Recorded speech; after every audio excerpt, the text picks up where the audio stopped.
And now I'd like to welcome Neal Freeman. Mr. Freeman is the chairman of the Blackwell Corporation. He served on the board of the National Review magazine for 38 years, as our regular listeners know. He is also the director of the William F. Buckley program at Yale, which I think is just so very cool. He frequently writes for Forbes, the Washington Post, the Weekly Standard. He also was the first producer on Firing Line television, and he graduated magna cum laude from Yale University. And we found out last week that I didn't know that he was also the producer of Ronald Reagan's television shows when he was in the White House, which was also very cool. He keeps unfolding before us. Thank you, Neal. And once again, we are humbled that you have joined us here on the Cindy Graves Show. Oh, Cindy, my pleasure. Happy 4th of July. Isn't that the truth? It was a wonderful 4th of July, wasn't it? It's a time to reflect and think about what a great country we have and how much better it's even going to be in November. I'm with you on that one. I think our family, probably yours as well, and many of our listeners, just take a deep breath on July 4th. And however ugly the politics of the day may be, we're just blessed to be here.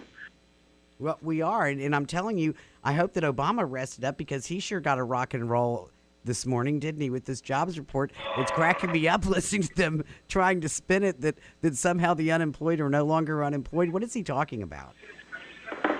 Well, I think he gets lucky again that this awful jobs report comes out on one of the slowest news days of the year, and probably won't get much play in the papers even tomorrow morning. But what stunned me was two things about that report. It came out at 8:30 this morning.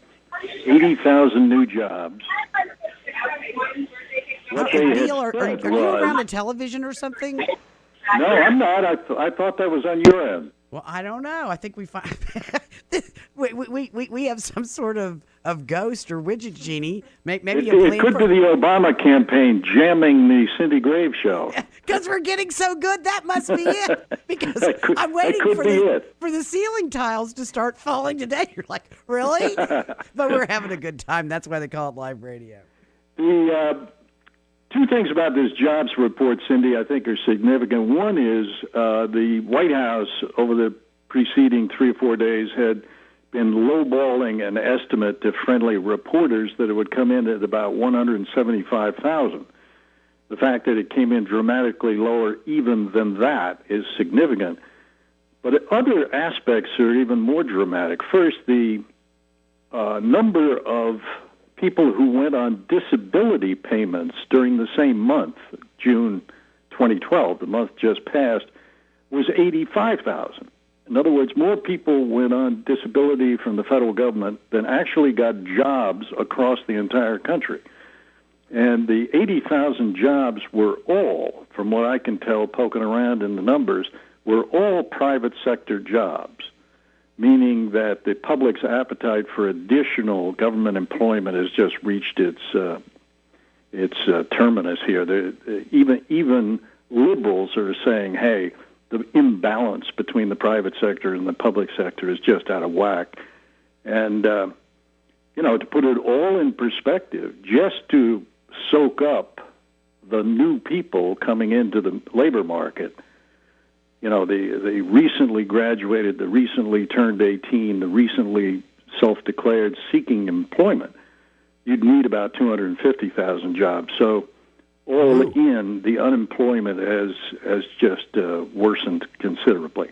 Well, these young people, I can't even imagine. We were just talking with a young man who is interning for us up at the headquarters here in Duval County, Chris Bebach, and he is committed in spending his entire summer, which I think is commendable, and he's not the only one. There's lots of kids up there. I don't think they see a future for themselves unless they get rid of this president. I think that's right. Very soft polling numbers among young people, which, of course, were for Obama with wild enthusiasm 4 years ago. I noticed it just in dealing with the college kids at Yale that 4 years ago you couldn't talk about anything but Barack Obama, and now it's kind of a shrug of the shoulder. I mean, ideologically, the leftier kids are still for him, but more of them are hoping they can find a job and build a family and build a career. So real softness there. But Well, I think that's good, and the more soft a child in college is, too, if they're not thrilled to go and they don't want to get up out of bed and go early on that fateful Tuesday, maybe they'll all just stay home and drink beer. is that your platform? Yes. I don't know. I think the Republican Party should host beer kegs at all the most liberal universities and start it at about 11 o'clock in the morning. Might work. Well, there you It go. worked for me back then. That's right. For more great interviews like this, make sure to tune into The Cindy Grave Show every weekday at noon on Talk Radio 600 WBOB.